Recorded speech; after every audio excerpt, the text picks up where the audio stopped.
23rd, 2023 Eugene City Council meeting. Thank you for joining us in this hybrid meeting format. Anyone wishing to access the meeting can do so by watching the live stream available on our website, the broadcast on Comcast Channel 21, or by following the access instructions listed for this meeting on the city's public webcast and meeting materials web page. Tonight's meeting will include a public forum. If you wish to speak during the public forum and have not already done so, please fill out a request to speak form available from our public webcast and meeting materials webpage. For those in person, printed forms are available at the entrance to the room. We'll accept request to speak forms until 7:35. These request to speak forms will be used to generate the random order of speakers and correctly enter speakers' names into the public record. For those of you who are joining the meeting by phone, who wish to provide testimony and are unable to complete those request to speak forms, press *9 when the forum is announced, and the last 3 digits of your phone number will be added to the speaker's queue. And as a reminder, we have a couple of basic rules of conduct here. We ask you not to display flags or signs, to make any loud or disruptive noise, or speak loudly, or do anything that really obstructs the ability of the council to do business. We aim to keep this room quiet and respectful, so everyone feels free to speak and can be heard. And of course, we always, you are always welcome to wave your fingers in silent support. And additionally, we are still coping with COVID and every other imaginable respiratory disease. So I see a few people wearing masks. If you're not feeling well, we really encourage you to Zoom in rather than come in person, and to keep your distance. And I see the chairs are set up so that you're staying safe. And if you need a mask, I think there are masks that are available in the back of the room. So with that, I will begin, as we do, with the land acknowledgement. Since time immemorial, the Kalapuya people have been the indigenous stewards to our region, building dynamic communities, maintaining balance of wildlife, and enacting sustainable land practices. Today's land acknowledgement is a way of resisting the erasure of indigenous histories and of honoring Native communities by inviting truth and reconciliation. Following treaties between 1851 and 1855, Kalapuya people were dispossessed of their indigenous homeland by the United States government and forcibly removed to the Coast Reservation in Western Oregon. As we consider the impacts of colonization, we also acknowledge the strength and resiliency of displaced indigenous people. The city of Eugene is built within the traditional homelands known as Kalapuya Ilahi.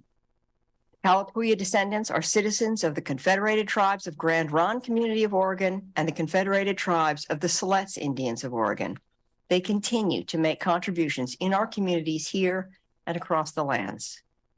We express our respect for the inherent political sovereignty of all federally recognized tribal nations and indigenous people who live in the state of Oregon and across the nation. I have this evening several proclamations to read in honor of actually 3 different proclamations to read. So I'm going to begin to do that, and I will just introduce the first one, which is a proclamation in honor of the Lunar New Year. And of course, it is painful for us to be delivering this proclamation today, given the vicious attack and murder of 10 people just yesterday who were celebrating the Lunar New Year. And so it is a moment for us to express our anger and our despair, and that these mass shootings continue to happen, that innocent lives are lost, and that it takes a terrible toll on all of our communities, but in particular in the Asian American community that was celebrating really the most important festival of their calendar year. And so our hearts go out to those families, to victims, to the whole community that suffers, and to restate that the city of Eugene stands united against all forms of violence and hate, and that we are dedicated to creating a community where all people can feel safe and free to gather and celebrate in our public spaces. And so I ask everybody who is in this room and in this community in Eugene to keep those affected by this most recent attack in their thoughts. And with that, here is the proclamation in honor of the Lunar New Year. Whereas, in celebration of the Lunar New Year, the city of Eugene joins many families around the world to welcome the Year of the Rabbit. This year, the start of the Lunar New Year falls on January 22nd, 2023. And whereas the Lunar New Year is a special holiday which signifies a time for families and friends to carry on the traditions of welcoming and preparing for the new year. As many of these traditions have been passed down from generation to generation, new ones have been created along the way. And whereas the Lunar New Year is associated with several myths and customs, the common themes for traditional New Year's festivities focuses on family, good fortune, and prosperity. And whereas this year marks the Year of the Rabbit, which is fourth in accordance to the zodiac animal order.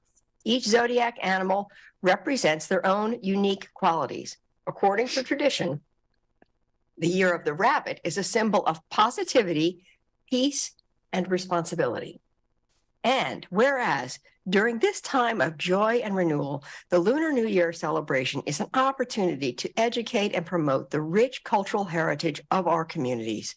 The City of Eugene recognizes the contributions from our Asian organizations, businesses, and community members.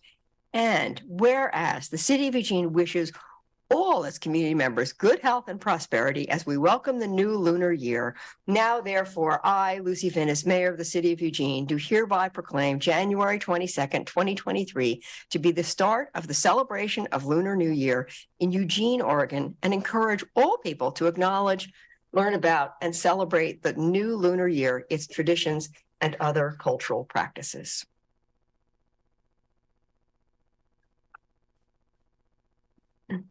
And my second proclamation is of a somber note in recognition of International Holocaust Remembrance Day. Whereas the United Nations General Assembly passed a resolution in November 2005 to designate the 27th of January as the International Day of Commemoration in memory of the victims of the Holocaust.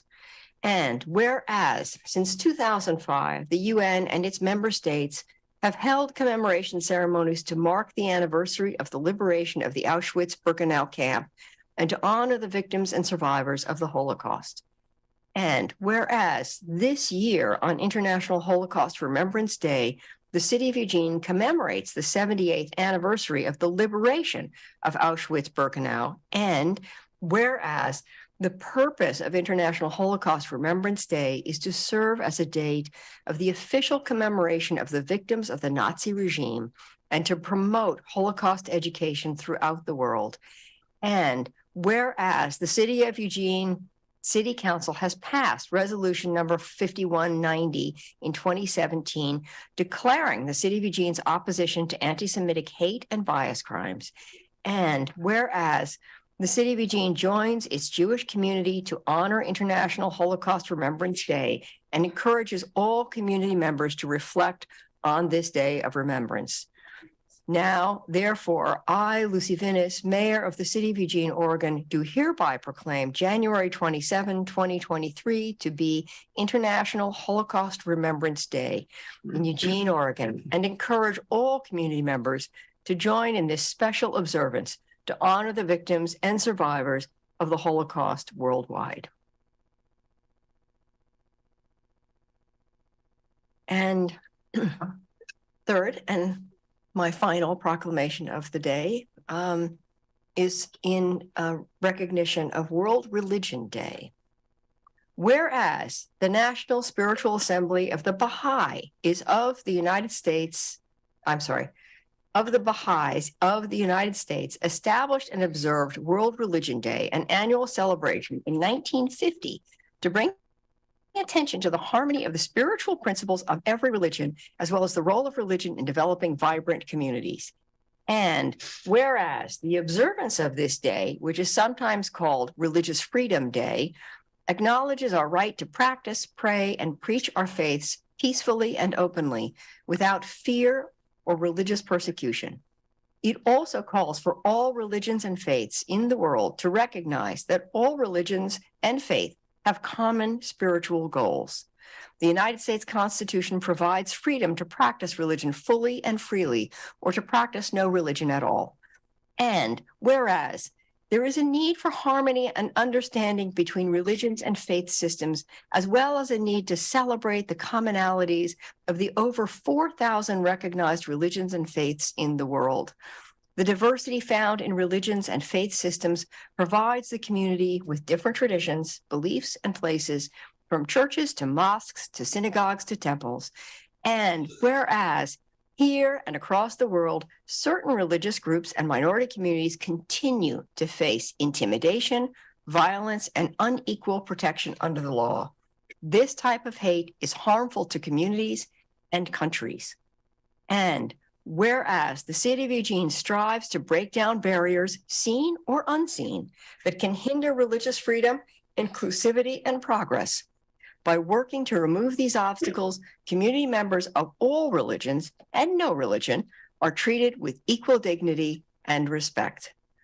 Now, therefore, I, Lucy Vinnis, Mayor of the City of Eugene, do hereby proclaim January 15th, 2023 to be World Religion Day in Eugene, Oregon, and encourage all people to work together to foster a more diverse and welcoming environment for people of all religions and faiths. Thank you very much for listening for this list of of really beautiful proclamations. That was I'm honored to read them today. Okay, with that, we're ready for our first item on the agenda, which is committee reports and items of interest. So I'm turning to counselors to see who might. Counselor Semple, Counselor Keating, Counselor Yeh. Okay, take it away. I know you're all waiting for this important announcement. Please rake up your leaves on the sidewalk. If you're lucky enough to have a sidewalk, it's past time. The leaves have decomposed and they're perfect shape for putting on your garden or in your yard waste bins. It's getting really slippery out there and it's dangerous. And property owners are liable for any injuries that happen while you're on the sidewalk. So sidewalk owners beware, and please get out your shovels and your rakes, and I will really appreciate it. Thank you. Thank you. Councilor Keating. Thank you, Mayor. Councilor Semple, you have a new colleague joining Sustainability Commission from South Eugene. And I wanted to recognize and thank Devin Mann from the Southeast Neighbors, who has enthusiastically jumped into her role as Ward 2 Sustainability Commission liaison. So that's very cool. I also want to thank the mayor for your 3 proclamations, including the first one, which honored the now 11 victims of the senseless, tragic shooting in Monterey Park on Saturday evening. Since our council meeting started, while we were in our work session, there was breaking news of yet another mass shooting. Oh, gosh. 37 in 3 weeks. This one, 7 folks in Half Moon Bay, California, lost their life tragically just this evening.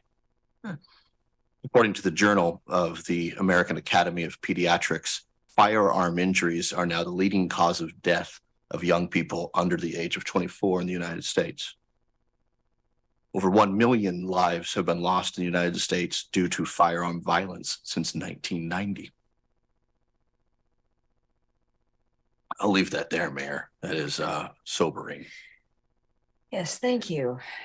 All right, and Councilor Yang. Yeah, thank you. I wanted to give a brief update on Metropolitan Wastewater Management Commission. Just a reminder, anyone who's interested in joining us, it's the second Friday at 7:30 a.m. I'm sure you're all looking forward to joining our next meeting. So I just wanted to, we're kicking off budget discussions. So that always comes back to council, obviously, but we're just starting that process for this next year. We're working on a new permit, which may affect how we do business and so may affect the budget, but we'll have more information on that. But more importantly, the commission is starting to talk about the Goshen industrial area and how we might support that. And that would come back to council for approval, whatever is decided at the commission. So that's something you can look forward to hearing more information on. And we have lost one of our Eugene reps. He moved to Portland, unfortunately. So we're in the process of getting a new person who will hopefully join us soon. I know they've started recruitment, so I don't know how far away we are on that, but that's going to be moving along. And I just want to thank you also for speaking about the Lunar New Year. I got to join an Asian family and learn all about this tradition. And we spent the weekend with family and friends as well. My daughter learned how to make hot and sour soup from her grandmother. So you can all maybe look forward to that next year. Great. That sounds great. Thank you. Thank you. Any other councilor updates? If not, I have I'll just quickly, I was absent from council last week because I was in Washington, D.C. attending the U.S. Conference of Mayors, and there were, I think, 250 mayors from all over the country. And it's a really such an extraordinary experience. And the one thing that I will say is that the mayors in this country are such a diverse body. They just represent the diversity of this nation in such a wonderful way. And it's a nonpartisan endeavor, but we all have these same issues in common. And so I'll say there's a lot of excitement across cities across the country because of the investments that the Biden administration is making and the particular focus of the Biden administration on cities. And so there was a back and forth, a sort of continuing back and forth of mayors reiterating that we really want direct allocations of some of these infrastructure dollars and other dollars to address homelessness and housing and climate change, that we really want those dollars to come directly to cities. Every city said it. And then at the end of the conference, Biden said it back to us. So we knew we had been heard. And so I think that's it. There was a huge amount of energy and eagerness around that. I had a chance to spend time with other Oregon mayors. So we had some time to work together on some things that we'll now be going to the legislature for. I had time to meet with climate mayors, and we had meetings with both with HUD, with Interior, and with Commerce, talking about climate, the intersection of climate with all of those big, large agencies, important agencies. I had time to meet with others with the leadership of the Environmental Protection Agency as part of my role in the Local Government Advisory Council. So it was really a robust weekend, and just, I think, very inspiring and hopeful for me to recognize what good leadership there is across the country in cities large and small, many of them similar to ours, and that we're all working on many of these same issues. So that was really exciting. Happy to be back, and eager to have made all those connections. So with that, I think it's time to put a motion on the table for the consent calendar.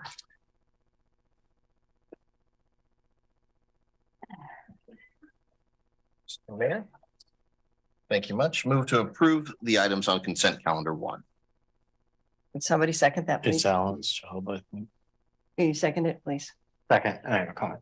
Okay, and go ahead and speak to it. Oh, I didn't want to pull it, but I did want to comment on the item 3C, which is the low-income rental housing property tax exemption. Not because I like to say LRPD, but I do. And I just wanted to comment on that. It renews a 20-year housing agreement at the Mainstream Apartments, which is a existing affordable housing units on 8th Avenue, and that creates or keeps 9 low-income housing units available, and for people at 50% below area median income. And without this LRPD, it would increase their rates on average about $127 a month. So this is a real benefit that we're seeing in keeping these affordable housing units in our housing inventory. Yes, thank you so much for speaking to that. So all in favor of the consent calendar, please raise your hands. 1, 2, 3, 4, 5, 6, 7. And that is unanimous. Thank you. And with that, we are ready to move on to the public forum. The public forum is an opportunity for individuals to speak to the city council on any city-related issues, except for those items which have already been heard by a hearings official. And so I will turn to Cherish to share the list of speakers. Thank you. We will have the list in just a moment. In the meantime, I will read my announcements. If you have signed up to speak via Zoom, please take this time to ensure that your screen name in Zoom matches the first and last name you used to sign up to speak. If your screen name does not match, we cannot promote you to a panelist to speak when it is your turn. Staff will announce 2 speakers' names at a time. If you are providing testimony via Zoom, when it is your turn, we will announce your name and promote you to panelist status, and you can unmute and turn on your camera if you wish. If you are announced as the next speaker and physically in the room, please move to the seat in the front row designated for the next speaker. When it is your turn, you may come to the podium. When you are called to speak, please state your name clearly and for Eugene residents, your ward or neighborhood, if known, before beginning your comments. You will have 2.5 minutes to speak. If you are watching the meeting, the timer should be visible. A yellow light will come on when you have 15 seconds to complete your comments. The red light indicates the end of the 2.5 minutes. For those who have connected to the meeting via phone and don't have the benefit of seeing the timer, please be aware that your microphone will be muted at the 2.5 minute mark. Please note that screen sharing or displaying information on the screen is not allowed, and any misuse of the platform or a violation of the council's code of conduct will result in immediate termination of speaking privilege.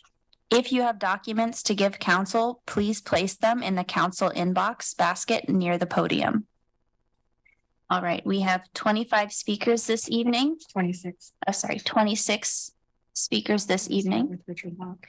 And we'll be starting with Richard Locke, followed by Bethany Cotton.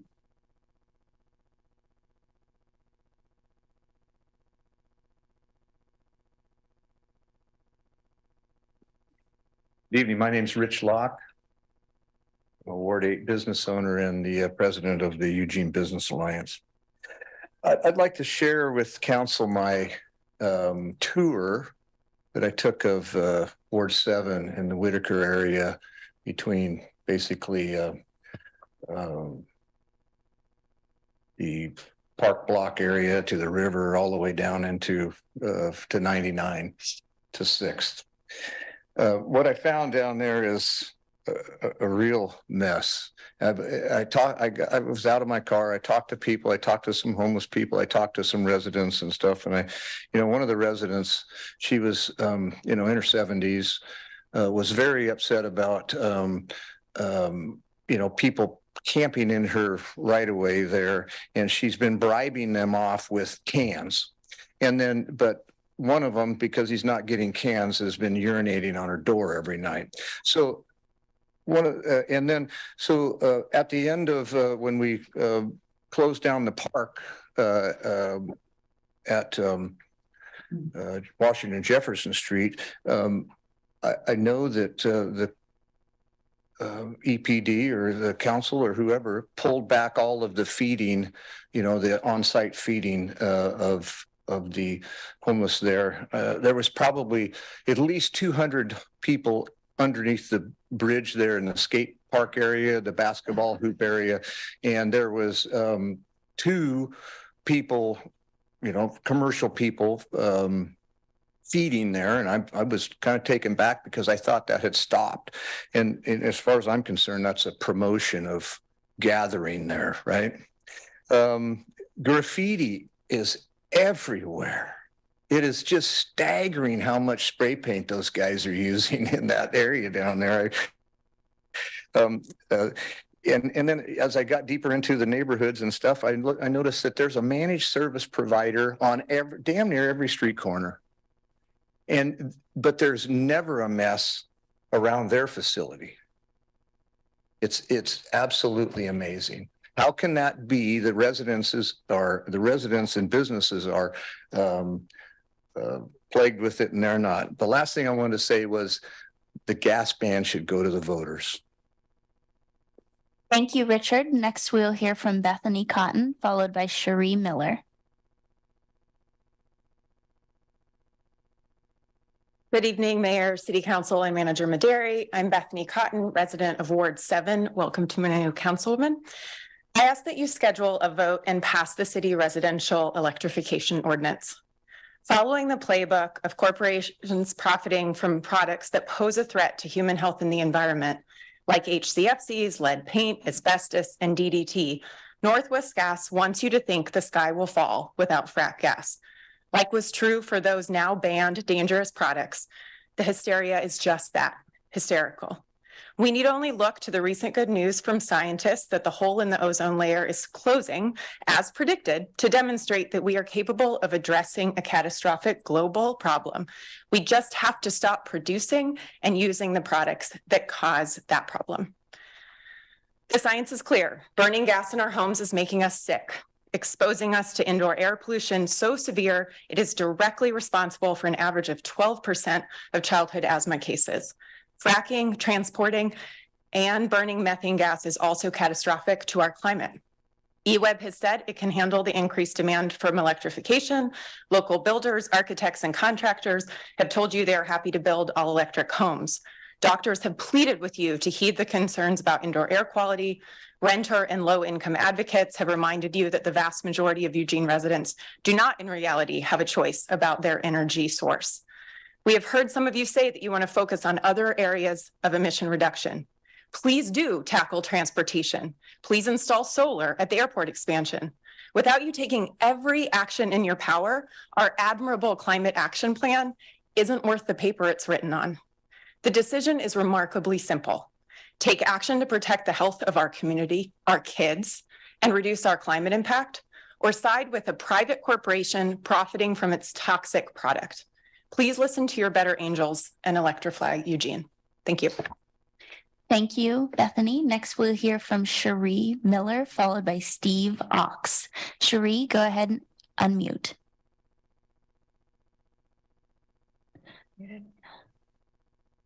Cherie, please go ahead and unmute. Okay, I'm unmuted. Can you hear me? Yes, ma'am. Okay, so I just want to support the issues going around here between River Road and 99 with the Zippo plant and the noise that we are waking up to every morning at 4 o'clock in the morning. I have 8 kids. Most of them are foster kids and obviously have some issues without the sleep that they require, without the sleep I require. Growing these kids into productive adults is not easy. And this gray noise that you can put your hand on my wall and it feels as if the noise is going through you. We've had multiple studies done to show the effect that this noise has on ourselves and our neighborhood. And I'd like you to consider more than just decibels, but frequency of noises that are keeping people up. I know many of you have received emails from many of us, and I just need for you to hear how this has impacted our lives, and we are unable to actually send our kids to school many days because they have not gotten the sleep that they need. Thank you very much. Thank you, Cherie. Next, we'll hear from Steve Ox, followed by Angela Englert. Hello, my name is Steve Oaks. I'm actually going to comment on behalf of Homes for Good Housing Agency. Dear Mayor Venus and Eugene City Councilors, I am here to speak on item 6 of the agenda in support of the city manager's suggested motion to award Homes for Good, the former Naval Reserve property, and the $1,176,575 in home funds. I will keep this relatively brief as both Homes for Good and Ted Koopman on behalf of the Jefferson Westside neighbors have submitted written comments and the record with more detail in support of the development. We are very, very grateful for the support of the neighborhood. They have provided support not only with this vision moving forward, but also previously supporting the Keystone on 13th, which provides much needed housing for families that need it most. For many years, Homes for Good has had a vision to co-locate affordable housing with affordable early learning to better serve low-income families. We already know that many of the families we serve in our housing experience lack of access to affordable childcare as a major barrier to engaging in opportunities for self-sufficiency. Together with Head Start of Lane County and Early Childhood Cares, Homes for Good is leading a collaboration to bring this vision to fruition at a site that will maximize the ability of families to access services for a variety of needs. The former Neighborhood Reserve site, made available through the home request for proposals, is the perfect location for this community because of the proximity to other services that would be available to families. Our vision for this site is an 81-unit affordable apartment community that will co-locate 1, 2, and 3 bedroom apartments with a 6-classroom early learning center with ample parking for residents. Programming at the Early Learning Center will come from Head Start and other providers and will be open not only to residents of this community, but to all residents that qualify in Lane County. With the City of Eugene's commitment of this site and home funds for this project, the neighborhood vision for co-locating affordable housing and early learning can become a reality. Thank you for this opportunity to take a proactive step to holistically address the needs of families in our community. Thank you. Thank you, Steve. Next, we'll hear from Angela Englert, followed by Greg Vinn. Hi. Hi, my name is Angela. And I have my notes. I want to start by saying thank you. Thank you for all the work this council has done to get to this point. And thank you to the people in this room and in Zoom land who have made calls, facilitated tests, written emails, and letters to help bring us to this point. I've lived in this area for more than 40 years. For many years in several terms of Eugene, different Eugene mayors, I've wondered when the city of Eugene, expressed here, would become brave and step up to require that businesses begin to behave in balance with the economics, the environment, the community, and the people, including them. May I be so bold as to say today is that day. I'm speaking in support of the noise ordinance, and I want to say that if a hard and fast ordinance is not passed here today, or however it works, you know as well as I do that nothing is going to suddenly change about this situation that's been going on for easily for 2.5 years. I'm tired of waking up in the neighborhood of 3:45 a.m. and I now wake up several times in anxious anticipation of the noise hitting my ears. I only get back to sleep part of the time.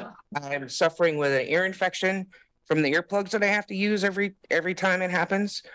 I'm starting to have headaches, and the vertigo that I've had my whole life is getting worse. It deserves to be said that this level of noise is unacceptable no matter what time of day. It makes it impossible to be in my house, even if I'm awake. I have to leave. And I want to say that we all deserve quality of life and a positive environment. And, you know, that's what I want to say. So thank you.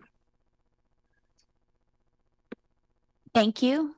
Thank you, Angela. Next, we'll hear from Greg Vinn, followed by Grace Brailer. Good evening. It's Vic, V-I-K. So just so you know. Anyway, I'm here to talk briefly about the homeless issue. And I think you guys know it as well as I know it, but I wanted to give my perspective. The word problem could be used for this term, for this issue, but you could also use the term cancer. In recent information, I think it was published yesterday, they talked about the decline of the population in Oregon. And so the question is, why? Some of it they're assuming has something to do with the difficult circumstances surrounding homelessness and the homeless, because that issue is associated with so many different problems. In our case, we have an office, we're renting an office from a person in Glenwood, and it's not unusual for me to have to, or us to have to continue to find ways to get rid of the trash that has accumulated, and that's not good. That's not right either. And the graffiti is a problem. We have to paint the building that we're in often to make the building look presentable. And that's definitely a problem. But hopefully that was then, and all of us are working to what is now to improve the situation. In my case, I mentioned to you a few weeks ago that I decided to take under my wing one homeless person. Her name is Megan. She's about 32 years old or so. And what I've been trying to do is convince her that the programs at Eugene Mission might be worth something to consider. And it's been very difficult to bring her around to that. But I think I might be able to get there from here in a few weeks. And I just wanted you to know that, there are programs out there that are really helpful. And anyway, thank you. And also, thanks for moving into a building that we built in 1987. Thank you, Greg. Next, we'll hear from Grace Brailer, followed by Liz Ness.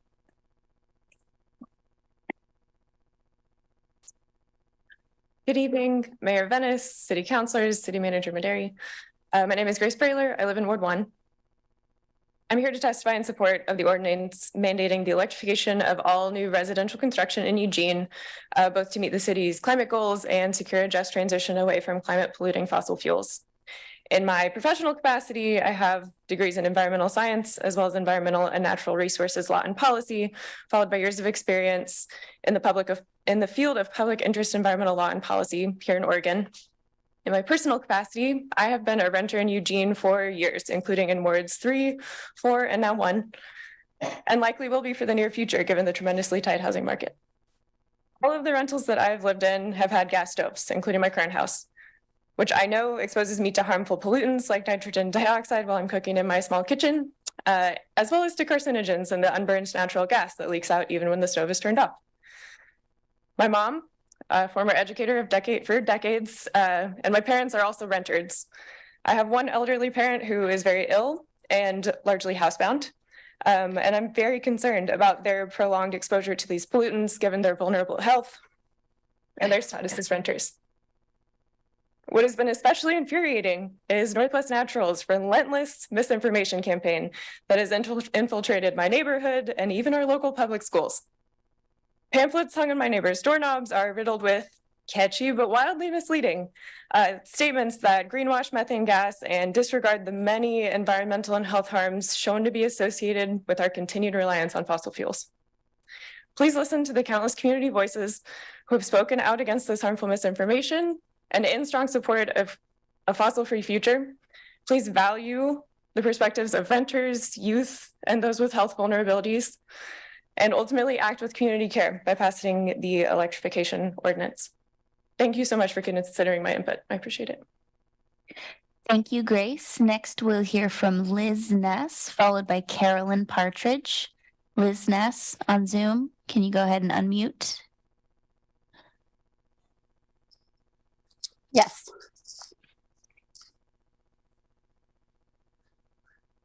I'm here today to speak on behalf of the Rotary Club of Eugene, which was founded at their very first meeting on January 2nd, 1923.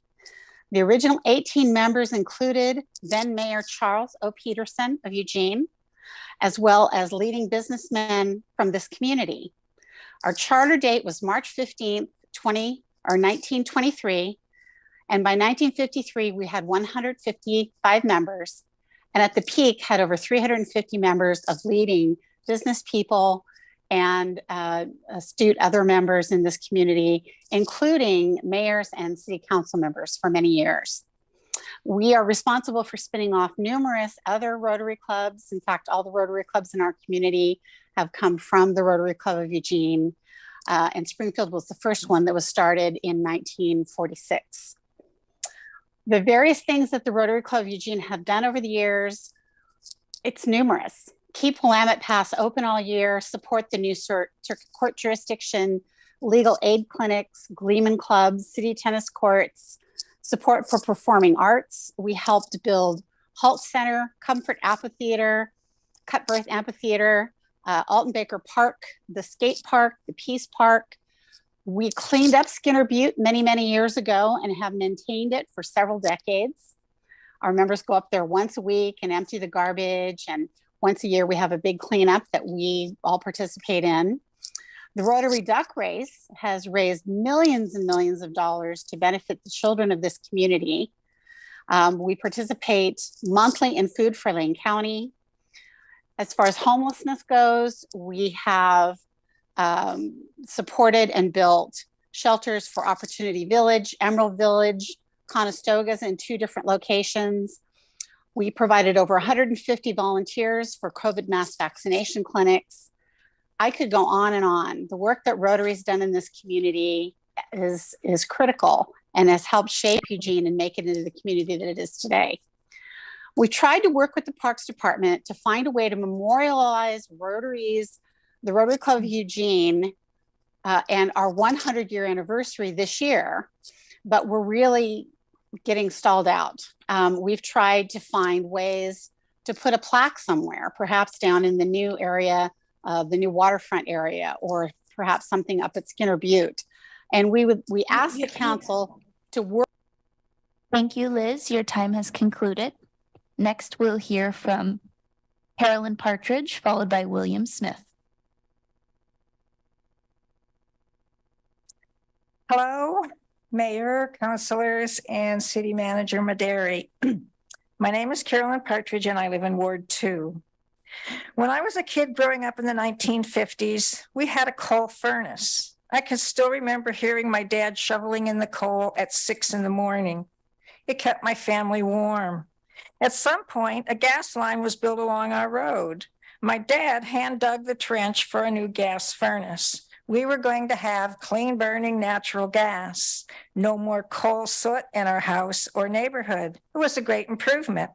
Back then, no one spoke of global warming or heat trapping emissions. We called it natural gas, not methane gas. And of course, fracking had not yet been invented. For 60 years, the general public thought that using gas was perfectly fine.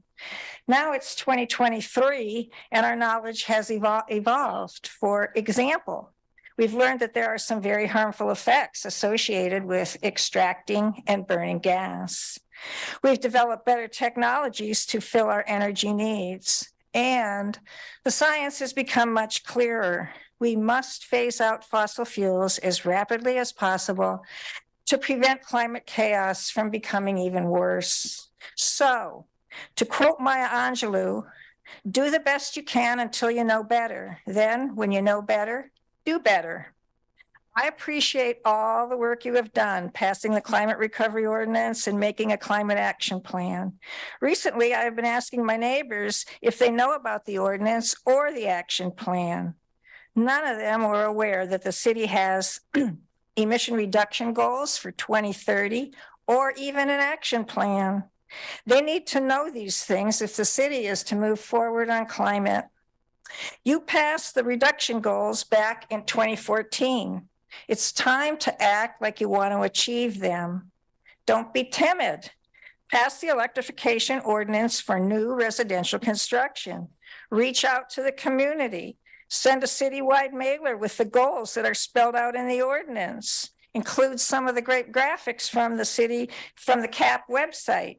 Get on local TV and radio, cite the science, clarify the facts, address misinformation, speak to community groups.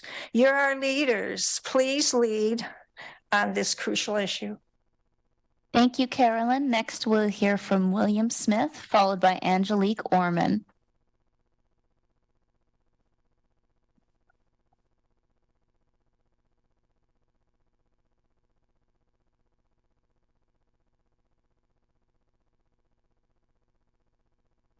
Thank you. William Smith, Ward 1, here to talk about wireless safety and broadband infrastructure and follow up on my last testimony where I started to refer to the Register Guard article on the state of the city and learning about the hard work that you all have done that I didn't already know about from being here. And then also seeing the interviews for the new counselor. And one thing I did not see was the issue I've been talking with you about. I didn't see it in the article. I didn't see it, and I realized that it is not there at all. And so I went to the website, the city's website, and looked at all the upcoming agenda items, nothing.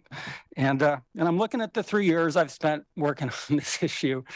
And, people warn me it's just slow, tedious work, and the mayor's comments in the Register Guard article, or actually in the transcript that there is now on the city record, incremental. So, what to do with my remaining time? And so I'm thinking what I'll do is start with what does seem important to y'all from reading all these items. And so with the mayor's comments on equity, seem to be just really, really basic. And also the business community. Business communities helped out on many issues. What could we do to support them so that we could have more robust economics here in the city? And so I'm here, and I'm probably gonna need to come back to this, circle back. The Chattanooga study, 10-year study, $2.69 billion return over 10 years. I think it's worth fleshing that out. What would that look like here? And cut to a conversation I had with a business owner here in downtown. And he actually had a Comcast rep in there hooking up his equipment because he just signed a 2-year contract, which locked him in. And I told him, there's this other HugeNet thing, the fiber optic network. You could have saved $1,000 on your internet bill. He winced because he knows what $1,000 means in savings. He'll have to now spend at a time on this later. Thank you, William. Next, we'll hear from Angelique Orman, followed by Chuck Arford. Angelique, go ahead and unmute. Hello, everyone. Can you hear me? Okay. Yes, we can. Thank you for the opportunity to speak. I'm here because I'm being terrorized by low frequency noise from the Zippo Mills planer. There are many studies on the negative effects of low frequency sound, and I sent a few of them to the mayor and the city council. I hope you've had a chance to see those. I'd like to just list a quick list of the proven health effects associated with low frequency sound. Reduced sleep quality, sleep disorders, discomfort, sensitivity, irritability, annoyance, stress, nausea, headaches, reduced performance, fatigue, anxiety, depression, dental wear, hearing loss, decrease in mental performance, increase in blood pressure, general mental indisposition, reduced work capacity, lack of concentration, tension, cognitive alterations, nervousness, negative mood, dizziness, frequency of chromosomal aberrations in bone marrow cells, peptic ulcers, effect on the cerebral blood barrier, irreversible imbalance and structural damage to the octoconal membrane, tinnitus, hypertension, negative effects in the variation in heart rate, increased risk of myocardial infarction and strokes. Exposure to low frequency noise causes sleep disturbances, which adds to the demand for sleeping pills and antidepressants. A study on exposure to low frequency sounds during pregnancy found that exposure to this type of noise is associated with a risk of increased hearing impairment in children. This problem affects people young and old from all walks of life. You do not have to be awake or aware that you are suffering from the side effects of low frequency sounds. You don't even have to be born yet. I am sure that many of my neighbors have had declines in health over the past 2.5 years without even realizing the correlation. We cannot allow the profit margin of one company to trump the health and well-being of thousands of citizens. I am begging you to vote yes on the noise ordinance. Thank you. Thank you, Angelique. And next, we will hear from Chuck Arford, followed by Abraham Kelso. Chuck Arford, Ward 8. I appreciate the hard work that all of you do. I'm going to talk about methane leakage. Northwest Natural won't talk about it. It certainly seems to be missing from city estimates of greenhouse gas emissions. It's the elephant in the room. No one knows how much methane leaks from frac gas production and use, but there's a lot of research and some things we do know for sure. Plus, we can use some fairly simple math, because science uses math, to get a better idea of the size of this elephant. Natural gas is mostly made up of methane, 93%, and it burns pretty cleanly, producing just over half the carbon dioxide of coal or oil. The 0.52 is the figure used in the city data. Let's round that down to 0.5, and this is the constant. We know that methane is an extremely powerful greenhouse gas that traps at least 80 times more heat than carbon dioxide over a 20-year period. So we can multiply the methane leakage rate times 80 to get carbon dioxide equivalents. Research gives us many estimates of leakage rates, which is the variable. So let's start with a 1% local methane leak rate, which is a reasonable estimate. We multiply 1% times 80, get 0.8, which we add to the carbon dioxide, produce 0.5 to get 1.3, which we compare to the city's figure of 0.5.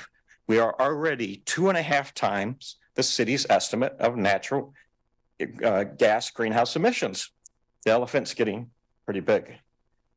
Now let's compare that 1.3 to our 90% clean electricity, which produces only 10% emissions, which we can represent as 0.1. Frac gas with a 1% local leak rate produces 13 times the amount of heat trapping gas and as natural gas to get the same amount of power. Now let's include upstream emissions from fracking and use a moderate estimate of 5% overall leak rate, and we get 4.5, 9 times the city's estimates. And 45 times electricity's emissions. So the elephant is now a really big dinosaur. Now there are problems comparing natural gas and methane leakage with coal and oil because they leak a lot of methane too during production. But we can accurately compare leaking natural gas to electricity. No question, it's a slam dunk. Electrification is the way to go. Thank you. And by the way, there was a beautiful crescent moon in the west at sunset for the Lunar New Year. Thank you, Chuck. Next, we will hear from Abraham Kelso, followed by Deborah McGee. Abraham, go ahead and unmute. Hello, thank you all for holding this event this evening. My name is Abraham Kelso, and I'm speaking to you as a designer, as an educator, and as a certified passive house consultant. As a certified passive house consultant, I fully support the policies being considered here this evening to transition our city to renewable electricity. Electric heating and cooling compared to gas, safer for human health, more efficient, and will reduce upfront construction costs and consumer utility expenses. This shift will also reduce the risk to consumers of being stuck with stranded assets as the local, state, and federal government pass policies to transition off of gas infrastructure. We will all have a better, brighter, healthier future by transitioning our homes and buildings from polluting fossil fuels to clean, renewable energy. And I'd like to kind of dovetail into a comment that an earlier speaker had about, wondering how the city can better communicate its plans for the future. And in light of the development with the concerning the eWeb building, what better place to perhaps have some sort of interactive exhibit highlighting the plans for a greener Eugene down the road. Thank you. Thank you, Abraham. Next, we'll hear from Deborah McGee, followed by Jim New. Good evening. My name is Deborah McGee. I've lived in Lane County for 40 years. I am by training and profession an educator. I worked as a school counselor for Bethel and Fort Jay school districts. I also taught Masters of Education student teachers and counselors at Pacific University and Northwest Christian University. I understand how schools work, and I understand how extremely hard teachers work to inspire and help their students learn and grow. I'm also aware that schools are considered arms of influence and sometimes are used by businesses and industries to influence young minds to their own benefit. So I was not surprised to learn about a teacher training sponsored by Northwest Gas that was to be held in Portland. The training is titled Clean Energy Teacher Training, Exploring Renewable Gas. They tried to make it attractive to teachers, offering mileage and $200 stipends for attending the training. And in the 2021 school year, Northwest Gas distributed an elementary school age booklet featuring a cartoon cat and mouse In the booklet, children are told that natural gas is clean and efficient, and the gas activity book tells the children to circle the clean energy use. This is clearly propaganda. Nowhere is there any mention of the health or safety issues with gas. This latest utility-funded teacher training was to extol the virtues of renewable gas and hydrogen fuel.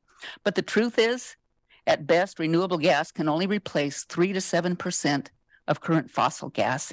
It costs more to produce and it leaks methane. The latest independent research says that hydrogen is less efficient and more expensive than heat pumps. And what are we to make of a company that's pushing its clean, bright future while at the same time suing our State Department of Environmental Quality, saying they have no authority to regulate the greenhouse pollution they emit? I'm happy to report to you that the clean energy teacher training was canceled. Why? Because some high school kids, young and passionate, spoke out and organized a protest against the training. It is disheartening to know that Northwest Gas is spreading misinformation and trying to use our educational system to create the illusion of a clean and beneficial product that we know research shows causes health problems. It's my hope that this council will soon vote and join the number of communities increasing truly clean energy, electricity in new residential construction. Thank you.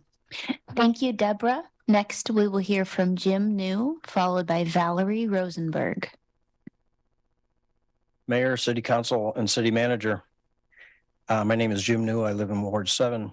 As you know, eWeb has recently come out with their new draft integrated resource plan and is seeking public comment on the future of energy resourcing for the utility. Stated in the plan is expected future energy resource adequacy with forecasted increased electric vehicle charging and increased electrification of building, heating, and water systems. Passing an electrification ordinance mandating new residential building construction has been mentioned as a heavy lift by several council members in order to start meeting the goals of the climate recovery ordinance. In reality, and looking to the future steps needed to meet the goals of the CRO, this should be council's easiest first step. External influences are impeding progress in reaching these goals, taking council's eye off of the prize. I urge council to adopt the building electrification ordinance and new residential construction next month. According to the IRP, eWeb's stated standard approach to evaluating model candidate energy resources are an existing or proven technology, deliverability to the eWeb load, and commercially operational today or under contract to be operational within 10 years. Rooftop and commercial solar meet this criteria as solar is the least expensive renewable available on the market.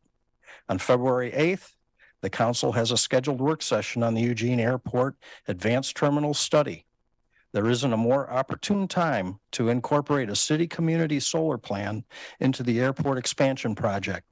The existing plan lists only solar thermal heating, purchase of carbon credits, and renewable energy credits and achieving a LEED certification.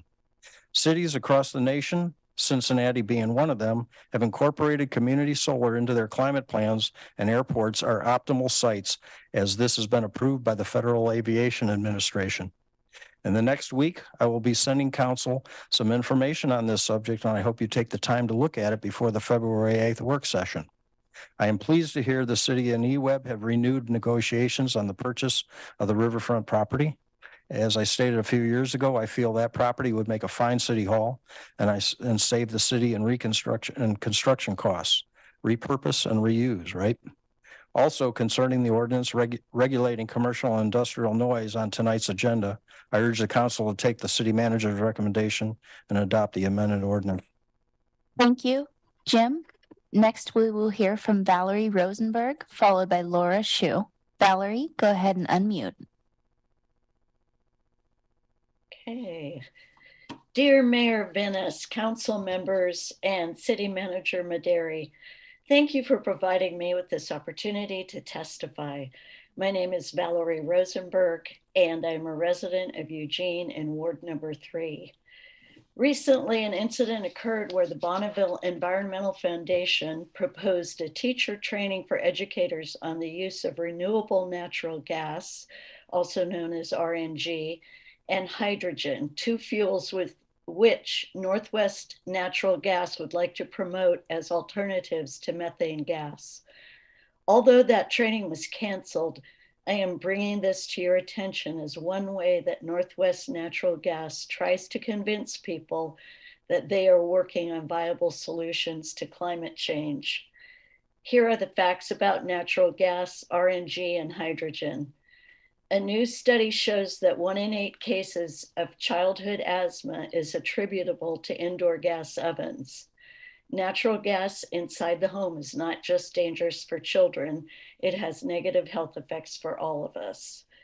In a report by the Natural Resources Defense Council, a study showed that there are significant risks and issues with using RNG and hydrogen, and that even if those risks can be resolved, RNG and hydrogen can only produce about 3 to 7% of the amount of fossil gas currently used in the US, and is therefore not a viable solution. The average household's climate footprint can be reduced by up to 50% if a switch from gas to electricity is made. Northwest Natural has been trying to put pressure on our community and our state as the conversation about electrification continues. Fossil fuel companies all around the US are using similar scare tactics, and we must be strong and do what's right for our environment and our city. I urge the City Council to vote on the electrification ordinance to electrify Eugene as soon as possible. Thank you very much. Thank you, Valerie. Next, we will hear from Laura Shu, followed by Alan Hancock. Laura, go ahead and unmute.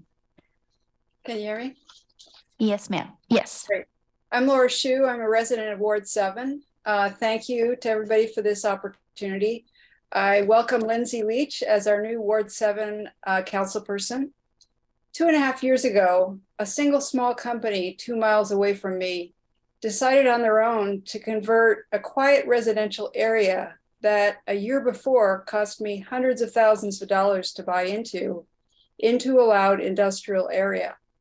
Almost every weekday morning, they wake up many of my neighbors at 3:45 a.m. As I sit trying to relax and drink my coffee in the morning, as I try to work in my home office, which I'm finding impossible, the deep vibrational humming noise drills into my brain and makes me nauseous.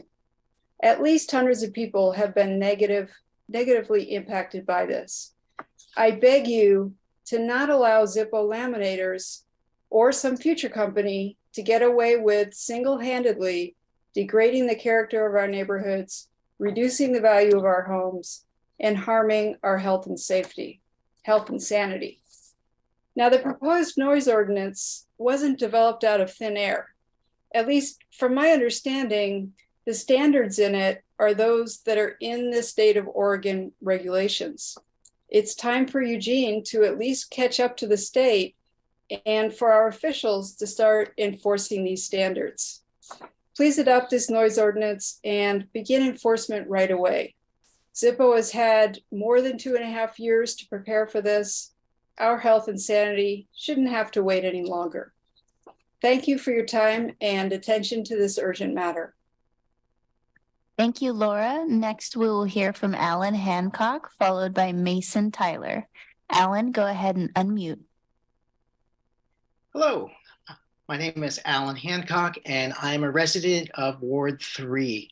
I want to thank City Council for making the decision tonight at the work session regarding the land swap with the University of Oregon. I think it will be of great benefit for the city to have land north of the railroad tracks near the river.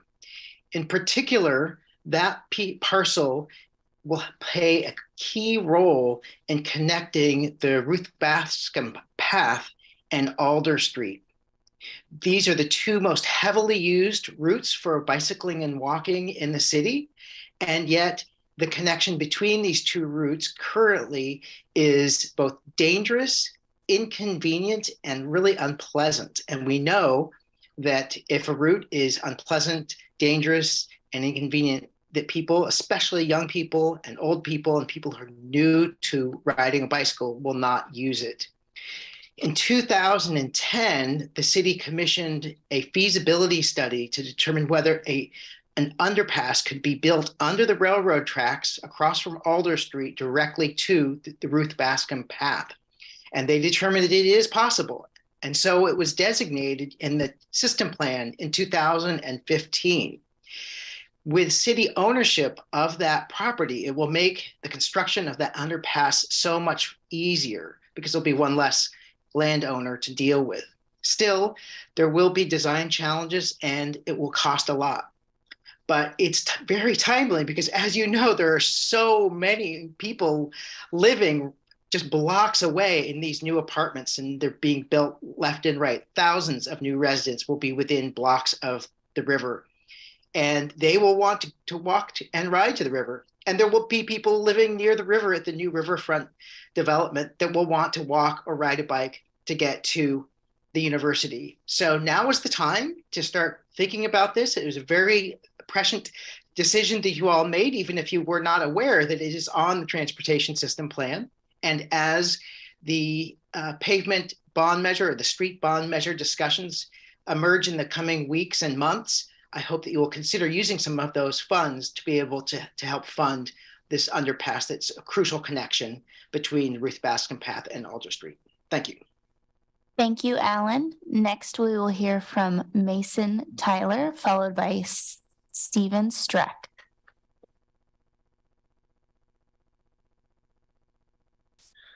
Mayor Venice, City Council, and City Manager Maderi, thank you for providing this opportunity for testimony. My name is Mason Tyler.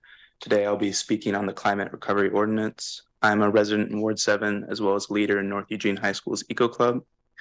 I'd like to start by thanking Council for their action on climate matters last July, but there's still clearly much more work to be done. Every year we face more and more extreme weather patterns, from scorching summers to turbulent winters. We as a city must do our part to fight climate change. We can follow in the footsteps of cities such as Milwaukee, Oregon, and Los Angeles, California, by implementing further electrification policy. This means setting hard deadlines to work on phasing out harmful gas-powered products in homes and supporting electrification. We ask this is done by June 1st of this year. It's important to note that we aren't saying to instantly remove all gas products from homes, but rather to exclude them from new infrastructure being built in favor of electric products. Those of which are not only better for the environment, but also better for your health, as certain gas products have been linked to things such as childhood asthma and other illnesses. This is especially true in BIPOC and other underprivileged communities. Remember, public policy remains the best way for us to help the fight with climate change, especially at the local level. Thank you for your time. Thank you, Mason. Next, we'll hear from Stefan Streck, followed by Caitlin Howard.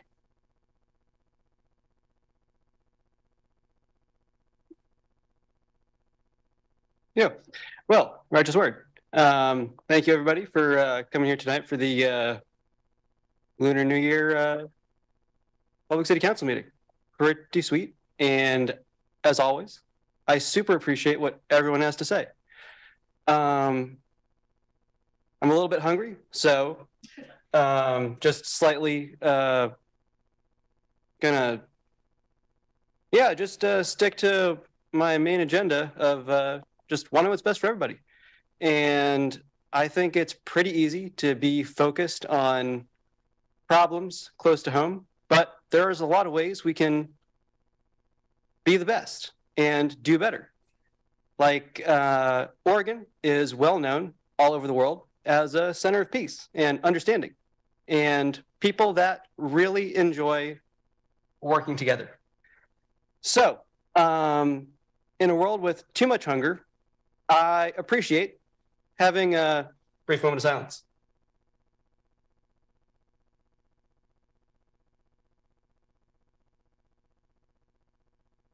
So the price of eggs are up, and there's not nearly enough grain in the world. You need grain and eggs to make bread.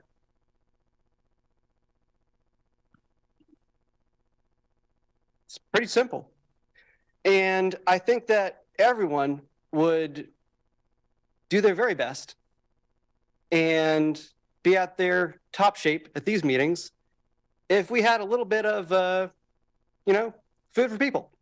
There's a Voodoo Donuts just downtown, and I hope that somebody knows these people and can reach out that we can get coffee and donuts at these meetings. So that way everyone can make better decisions. And I think that'll really help everyone think about what's important to them and think about positive things to mention. And we'll all just really be a much more efficient city with a much better place of being a role model in the world. So just taking a moment to pray for peace and stand and advocate for peace, and looking forward to everybody having a great dinner, and think about those who need and deserve more, because we can all do so much in the world. Thank you.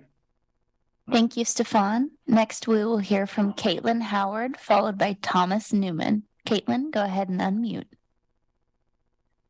Thank you. Mayor Venice and Eugene City Council, I appreciate this opportunity to testify.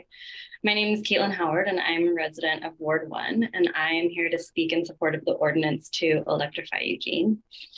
I was pregnant, gave birth, and had a newborn all during the height of COVID. So since his conception, it has felt like an uphill battle to keep my son safe. In August, my family moved into a home with a gas stove. Suddenly, a major threat to his health and safety is in our house with us all the time. The health hazard posed by gas appliances is clear, and the benefit of going electric is too. I don't think it's a good use of my time to throw data at you when you can now find an abundance of studies cited in recent news pieces from every major news outlet in this country. It is worth noting that it adds insult to injury to now pay a bill every month to Northwest Natural, the fossil fuel company who for decades has invested in manipulative and deceitful marketing, and who has recently started to target school children with its propaganda in the classroom. It is imperative that we prioritize the well-being of our most vulnerable and the collective future of us all on this planet. Personally, I want this for the health, safety, and future of my son. Sometimes to do the right thing, we have to make sacrifices, take risks, and accept hard truths. Council members, I know that you know this, as you have consistently been ahead of the curve, advancing common sense and desperately needed climate policy. Please do not stop now. After the past 2 weeks of headline after headline bearing the dirty truth about gas appliances and natural gas, aka fossil fuel companies, there's no turning back on electrification. It's the way forward, the way of the future, and we have an opportunity to lead the way. I want to raise my child in a town that does not drag its feet protecting our most vulnerable community members, and instead seizes the opportunity to take bold action in the face of catastrophe. That opportunity is right here in front of us. Please schedule the vote on electrification draft ordinance and vote in favor of mandating that all newly constructed residential buildings be built all electric starting this June 2023. Thank you. Thank you, Caitlin. Next, we will hear from Thomas Newman, followed by Dharmika Hensteel. Thomas, go ahead and unmute.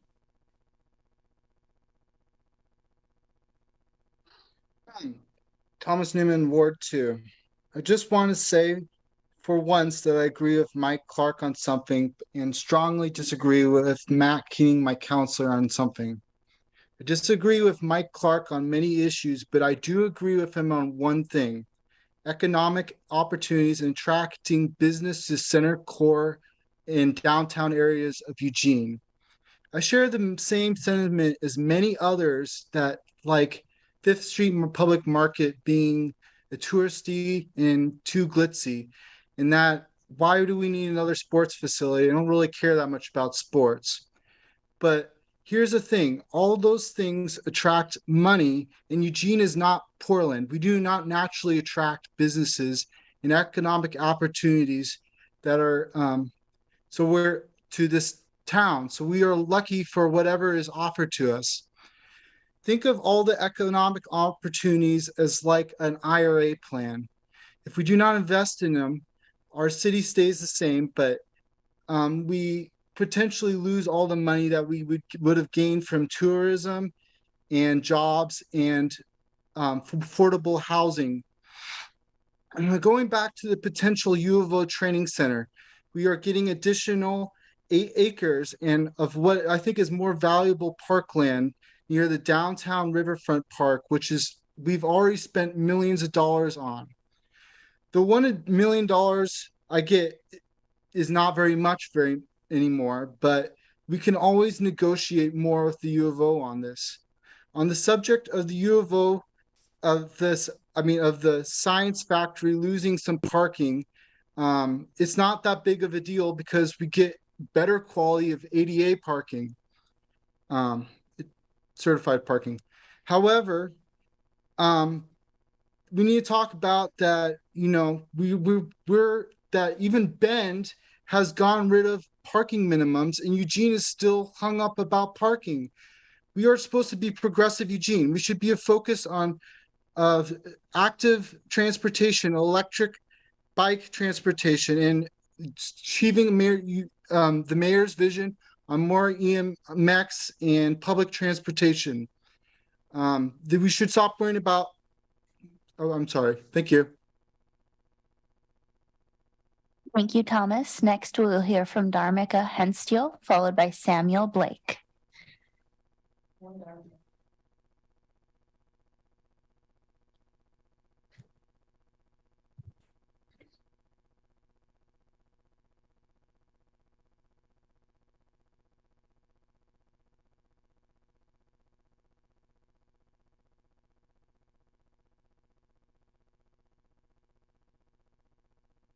November, have been waking up for hundreds of nights in the last 2.5 to 3 years from this poorly situated industrial planer. It's set in a gap in a large metal wall. I believe the whole wall vibrates, and somehow it travels 2 miles away and continues to wake people up. The door to the planer shed is still open. I don't know why it travels so far, but here we are. We've learned that the decibel C readings, you know, you can see, I think you guys saw this in November. This is a sharp little peak right here at 179 hertz or something like that. And it's not measured by the decibel A readings. It's just not measured. That's what drops off. And so this specific low frequency sound is in a narrow band that should have been regulated by the state octave bandwidth measurements standards. But the state noise standards dropped their enforcement in the early 90s. So here we are. And although Zippo Laminators said they'd be moving the planer at the end of 2021 and then May of 2022, and it's just not really happened yet. So I'm really grateful that the City Council is hopefully finally rectifying this situation. I request a yes vote on the city's version of the state's DEQ octave bandwidth measurement standards. I request a vote as an emergency measure since we've suffered long enough. And I also request the City Council encourage the noise compliance officer, assuming this passes, to expedite the rest of the process towards compliance as quickly as possible. I know the city doesn't have the means to make these measurements, but there are experts in the community that could do this. And I don't know how long the process will take till it's compliance, but I'm really looking forward to it. So thank you very much for getting us to this point. Thank you, Dharmika. Next, we will hear from Samuel Blake, followed by Charlie Fortenberry.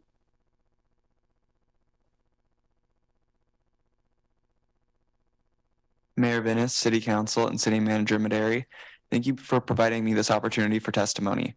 My name is Samuel Blake, and I'm a resident in Ward 5 and a junior at North Eugene High School, as well as a leader in North Eugene High School's Eco Club. When preparing to speak, I thought back to what made me care about environmental justice.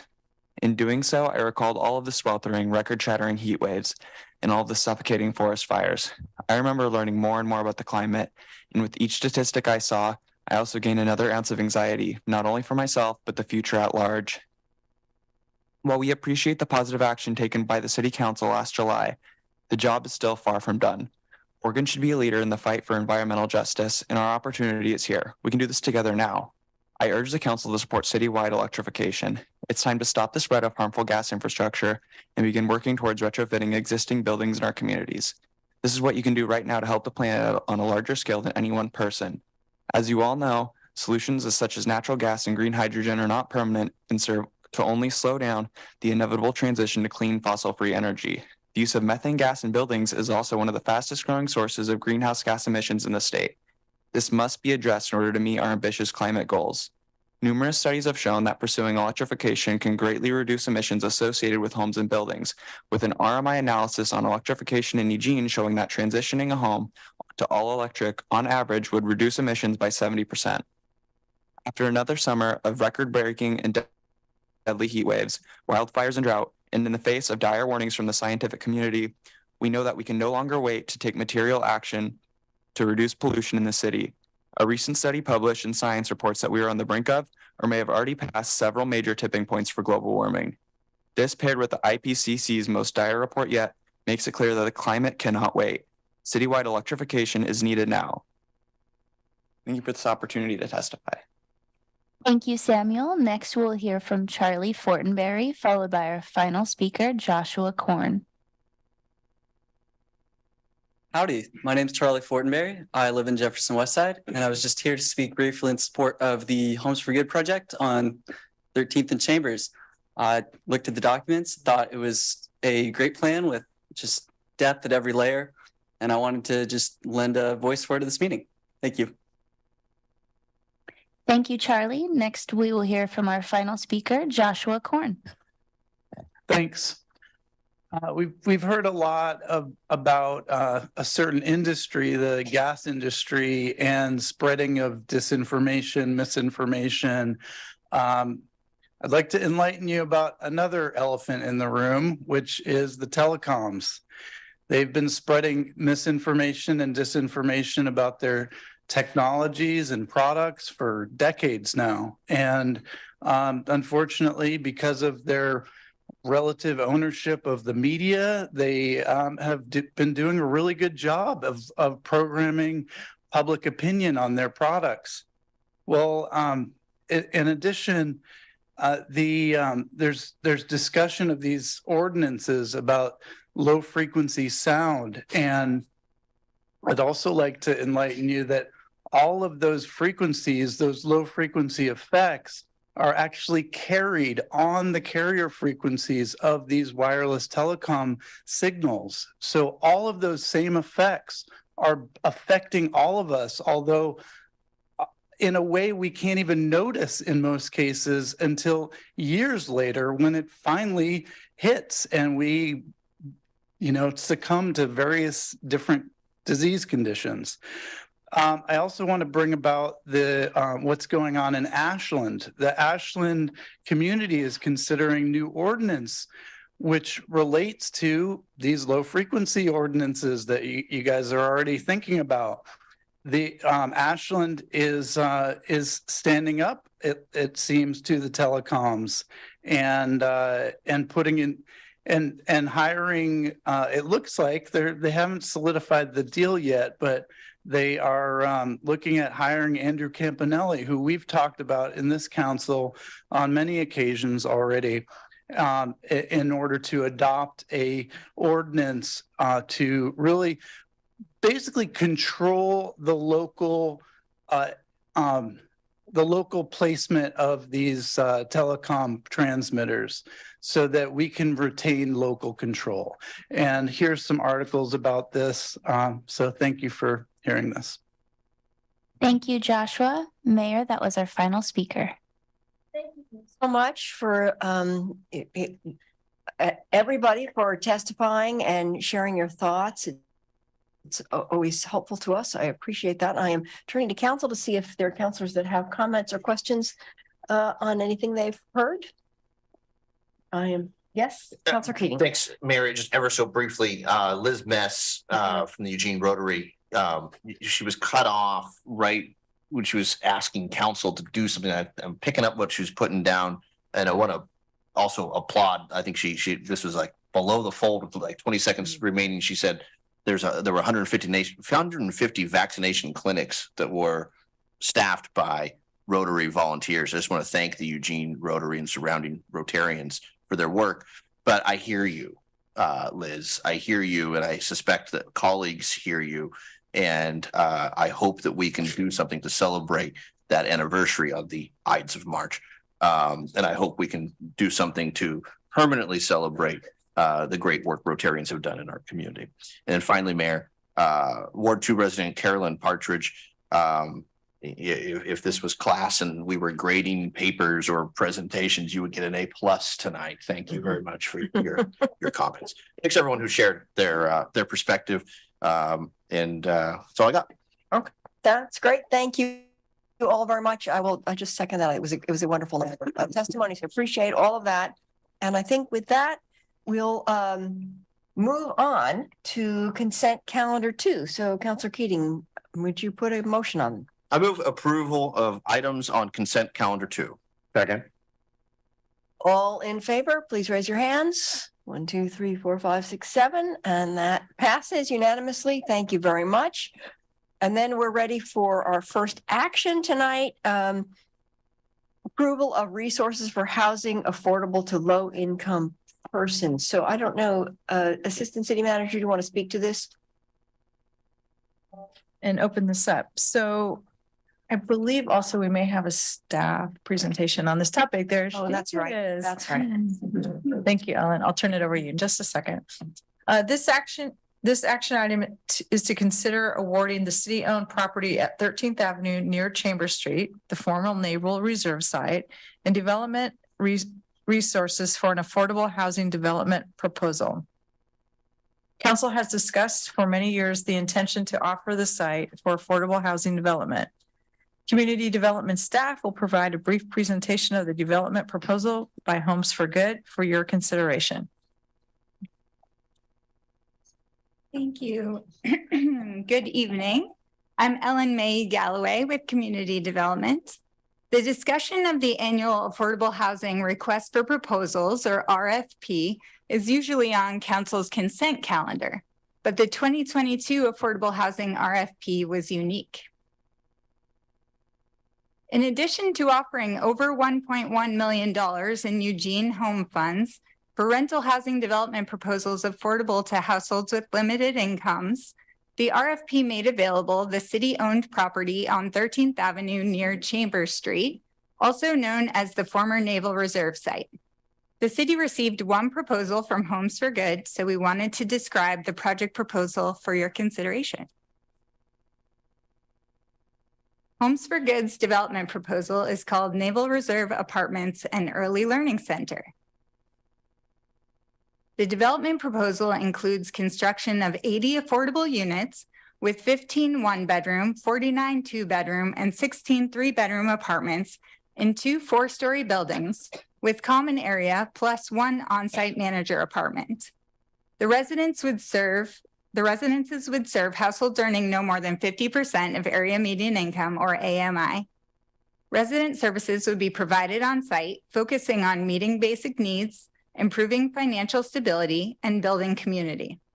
Homes for Good plans for all units to have long-term rental assistance, known as project-based vouchers, so that households would pay only 30% of their incomes for rent and utilities.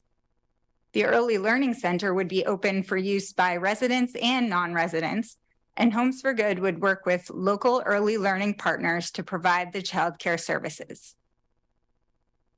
Common area would include secure bike storage, a community room with large kitchen, laundry facilities, offices, and outdoor gathering spaces, including play structures.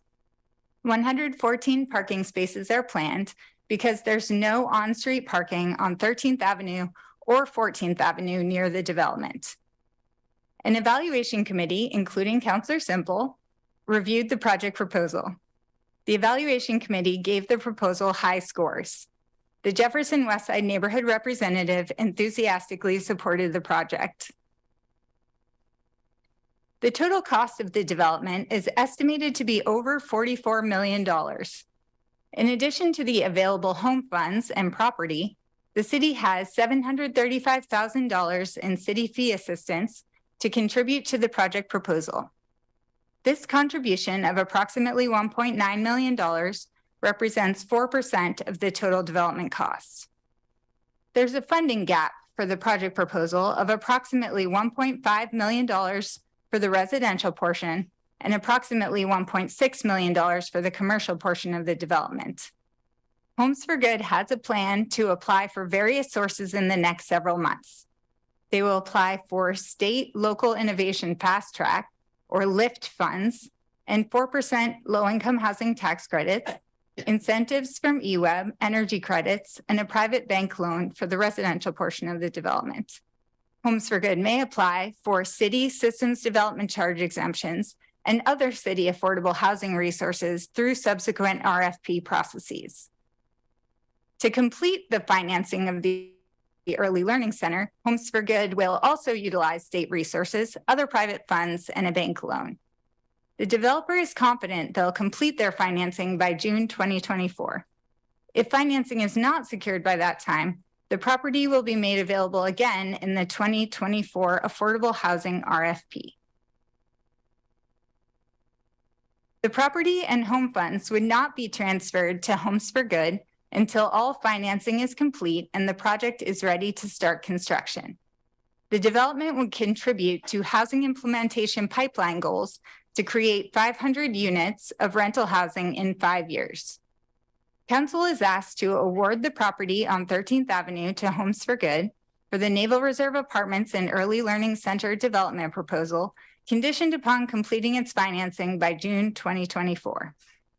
Council is also asked to recommend utilizing over $1.1 million in home funds for the proposal.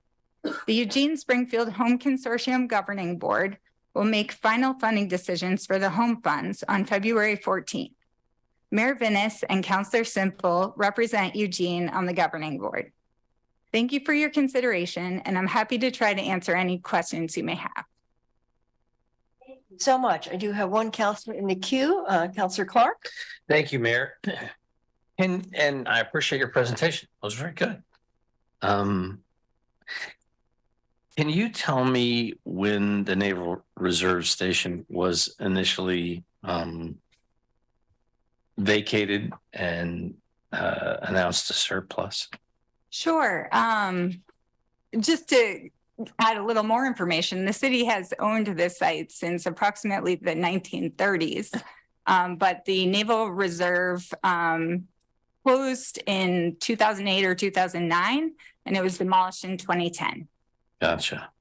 The reason I asked that question is because I know that, and I'm happy to hear the presentation about the work with the neighborhood association. I know there are a lot of folks in Jefferson Westside that have worked on this for a very long period of time. I know they've wanted it as low-income housing for a very long period of time.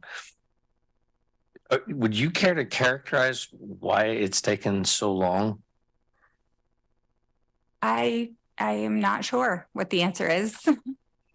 It actually didn't, although the council has been talking about that site as affordable housing and the intention of developing affordable housing at that site, it wasn't actually until the housing implementation pipeline was adopted last year that it was officially put into the land acquisition for affordable housing program. And that's when we started the process of disposition. So we did the environmental studies and went through the neighborhood outreach with the neighborhood who had already been working on it, and then moved on to the request for proposals process.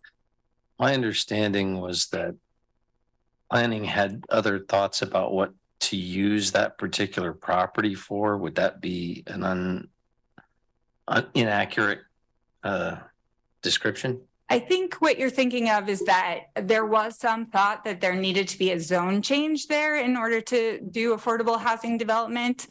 But the state passed regulation that allowed affordable housing development in public land zoning. And that partially opened it up to be possible for more developers to develop affordable housing there. But actually, because Homes for Good is a public agency, they've always been able to develop affordable housing in public land zoning. So they're not actually using the new state law. They're utilizing the regular public land zoning. Well, I appreciate all that information. I'm in support of the idea. Okay, thank you. Councilor Zelenka and then Councilor Semple. Yeah, this is I think a really good project, 81 units for people with 50% of area median income. I think it's a nice conceptual design that we've seen, 4-story building with play structures and play areas and gathering areas, parking spaces, again, parking, secure bike storage, community room with kitchen, laundry facilities, offices, rooftop solar, yay.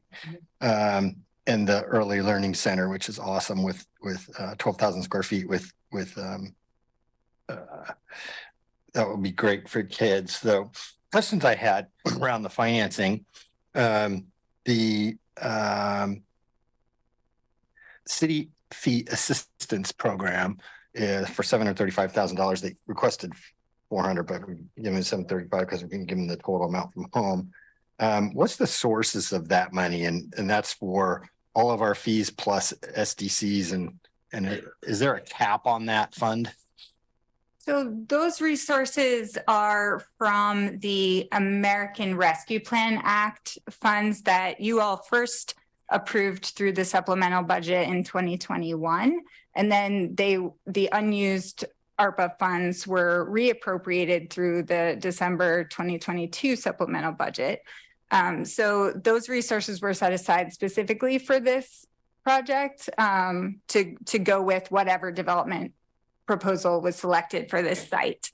In addition, they could, because their total fees are more than $735,000, their total city fees, they may also apply for a system development charge exemption. So they have that opportunity as well to complete their city fees. That was my next question. I noticed they were one of the potential sources of extra funding to meet the gap was SDC exemption, so they could apply for that and get an additional. The other part of the funding is the city provides the property at zero cost. What's the value of that piece of property? We actually have not had it assessed yet because it didn't matter to us per se what the value is, but we'll do that now that we're under negotiation with, or if you all decide to go under negotiation with Ballpark. $500,000. I think we had a valuation that was a pretty big range, like 900,000 to 1.2 million. Okay. So assuming a $1 million plus the 1.9 million. So we're at 3 million. But it's going to leverage a $44 million project. That's a 15 to 1 leveraging of city funds to get there. That makes me very excited that we are able to do something like that and move 81 affordable housing units this is very low income. This is 50% of average median income, not 80%. So having this move forward makes me very happy that we are able to do this. I will point out though, that in our efforts to do affordable housing, we have, so far as I can tell, and nobody's been able to say something different, we have 0 homes built from the marketplace. Every single one of the units that we do that's for affordable housing is subsidized. And there's 0 market forces. If we are going to meet our affordable housing goals, we cannot keep going down this path because we're never going to meet the goal. Unless we do something different. The amount of subsidies that we have available over time is not going to come close. So by keep doing the same thing, we're going to get the same results, which is that we won't meet our goals. But I support this project. It's a great project. Thank you. Okay, thank you. Councilor Semple. Thank you. I live in JWN. I go by this property for eons, and I'm really excited about it. When I first was on council, I went out with some neighbors and Cornerstone and somebody else, and we talked about possibilities. And so to see this come almost to fruition, I'm very excited. I know quite a bit about it, both from presentation to JWN and being on the home fund. So look through a lot of papers. It's an exciting design. I think it's really well thought out and very humane. It's an interesting design, two arcs facing each other. So there's good separation from the street and the houses across the street. It sort of encloses the playground and makes it feel like it belongs to the people there. There's good thinking about the parking, and having the preschool, the Head Start there is just going to be fantastic, since it's mostly for families and seniors, and right next to Cesar Chavez. So I think this is just the perfect solution for this available land, and vote for it. It's going to be great. Okay, thank you. I'm now going to turn to Councilor Keating to put a motion on the table. Thank you, Mayor.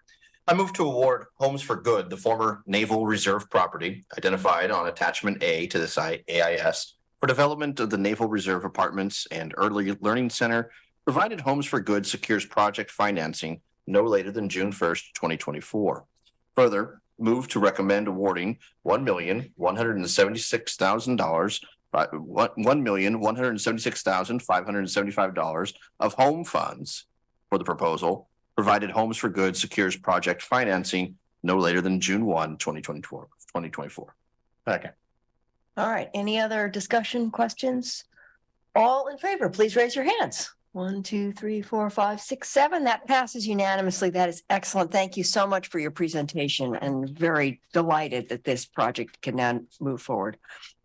And then our final item tonight, an ordinance concerning regulations for commercial and industrial noise, amending section 6.750 of the Eugene Code 1971 and adding section 6.752 to that code. And I will turn to the Assistant City Manager to speak to it if necessary. Just a couple quick comments. The city received numerous complaints over the last few years regarding the low frequency vibrations, but our current noise ordinance doesn't address this type of noise. At a May 22nd, 2022 work session, council directed staff to draft an ordinance to address this noise and return in the fall for public hearing. A public hearing was held on November 21st, 2021, at which 14 people spoke, 13 in favor of the ordinance. Tonight, we are requesting that council take action on the proposed ordinance. Okay, thank you very much. Do you want to speak to this? You want to speak, and then, okay, so Councilor Clark and then Councilor Leach and Councilor Slanka. Thank you, Mayor. I just want to say that I think our community has a lot of work to do at the integration point, especially in West and Northwest Eugene, the integration point of industrial-based lands and residentially based lands. I think with J.H. Baxter, with this problem with noise, with several other potential issues that still exist, we need to have a good and thorough conversation about who's responsible for what. In most cases, I would say if the plant was there first and homes were built after, that would require a more robust conversation about whose responsibility what is. But in this case, this is hurting people. Zippo's had years to try and work that out with the people who live there near them. It's been a point of conflict for a long time, and I don't see the good faith that I would want to see in order to give them the benefit of the doubt. So I'm happy to vote in favor of this ordinance. Hey, thank you. Councilor Leach. I'm happy that we have this ordinance on the table as well. However, due to the severe impact that this noise and vibration is having on hundreds of our citizens and my Ward 7 neighbors, it's affecting their sleep and their health. And because of the lengthy timeline that they've had to live through this to get to this vote today, I don't want them to have to wait any longer. So therefore, I move to... No, we don't have a motion on the table yet, so I'll come back to you when the motion is on the table. But Okay, you want to finish your thought? but about you what can you're finish your gonna thought if you want to just explain it. So I typically, after an ordinance is passed, they have 30 days to get that put in to effect. And so I am suggesting that we make that an immediate effective date as of today. All right, great. And Councilor Zelenka, did you have to? Yeah, a couple of questions. One is that in the EIS, it says staff consulted with a sound engineer who's indicated that proposed ordinance will address the vibrations and low frequency sounds that are a subject of the complaints. My question is that I'm not a sound engineer, and we rely on experts in cases like this to advise us. And who did we consult, and what did they say? What did they do to make this assessment and conclusion? Lydia McKinney. Lydia, yeah. Lydia. Hi there. Good evening, Council. Councilor Zelenka, we commissioned with Art Noxon, who's a well-known sound engineer. He's the engineer who actually did the report for the neighborhood that Dharmika referenced. And he pointed us, as I think has been mentioned by some of the speakers, to the state noise ordinance, which has language that regulates this type of noise, but doesn't have the ability to continue to enforce it. So we adopted those portions of the state ordinance that are specific to this type of low frequency noise. We worked with Mr. Noxon to make sure that it would address what the complainants are experiencing. Okay. And so what would be the impact on violators of this noise ordinance? What would they have to do, and when would they have to do it once it's been determined that they are violating the noise ordinance? Well, usually our process, and we'd have to, apply the codified process, is to send a notice to correct.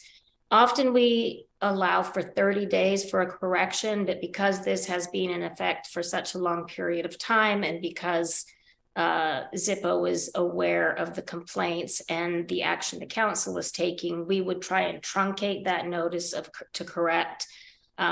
We do intend to contract with a sound engineer. We actually could hire Art Noxon, and there's another one in town. So we have two viable people, and we could contract with them right away. So once they've confirmed that there's a violation, we send an order to correct. If they don't respond to that, then usually what happens is we begin daily fines, and that often will get the attention of a business. If they fine. Yeah. Every day that they don't comply, they get a fine. Okay. Yeah, that usually is people's attention if the fine's big enough. I agree with Councilor Clark, Mike, that we do have a problem with that interface, and we need to think about it. In this instance, and in future instances, sometimes it's going to be irrelevant who was there first because somebody changed something. Like in this case, they added these things later after everything was already built up and been there for years and years and years. So it is harming people with their sleep and their health. It is a loophole that was created when the state stopped enforcing their code. And so this fixes that loophole. And I completely agree with fellow Councilor Leach that these people have waited long enough, and that putting an emergency clause on this and having this go into implementation immediately is a very good idea, especially since it's not news to anybody in this neighborhood or to the business that this is coming down the pike. So I support the ordinance as proposed. Okay. With the emergency clause. All right. Thank you. So I'll have Councilor Keating put the ordinance on the table. Thank you. I'm happy to defer to Councilor Leach, Mayor. I think we need to do the motion, main, we need to do the main motion first. And welcome an and then amendment. Welcome an amendment, All right, exactly. I hear that. I move to adopt the ordinance concerning regulations for commercial and industrial noise, amending section 6.750 of the Eugene City Code 1971 and adding section 6.752 to that code. Second. Okay. And now let's let Councilor Leach do her thing. I move to amend the ordinance to add a new section 4 declaring an emergency caused by persistent and unregulated vibrations and low frequency sounds, and providing for an immediate effective date with the affirmative vote of 2/3 of the members of the City Council. Second. Okay. So any further discussion on that, Councilor Clark? Thank you, Mayor. I'm fully comfortable voting for the ordinance in the first place. I hate emergency clauses. They seem like they short circuit the process that gives everybody due process. I'm weighing the fact that you're right. It's gone on a long time. If you are willing, because certainly you're by no means compelled to, I'd love to hear about a little more about why it's important to do the emergency clause as opposed to 30 days. I get that it's an extraordinary burden for those residents, but it seems punitive to me. So I'm trying to understand the need for that better. I want to vote in favor of this, but the emergency clause is tough for me. So if you're willing. I think you said it very well, that this is a burden on our residents. And that we've had many discussions about this for over 2 years. I think that the company in question has had plenty of time to remediate this, with many, chances to have conversations with the community to do their part to fix this. And I don't think that they have done enough. And to say this is an emergency measure really gives a message to them, but also to other industrial noise and polluters that we are going to take this seriously, that you can't just affect the lives of all of these people and not have consequences. So for that reason, I support the emergency measure. Thank you. Councilor Semple. Thank you. I understand Councilor Clark's concern, but this has been going on a long time. And we get emails every day that people are writing at 4:15. Gee, I wonder why they're writing us at 4:15 a.m. It's because they can't sleep, and they haven't been sleeping for a long, long time. I think in this case, we do need to say it's an emergency. Shut up and let our people sleep.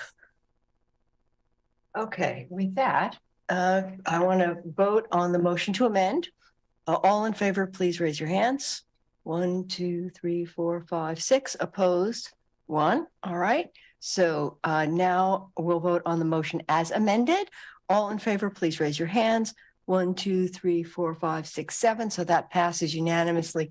Excellent. Thank you very, very much. Thank you for that amendment. I'm happy to see that pass. And with that good news, we are adjourned.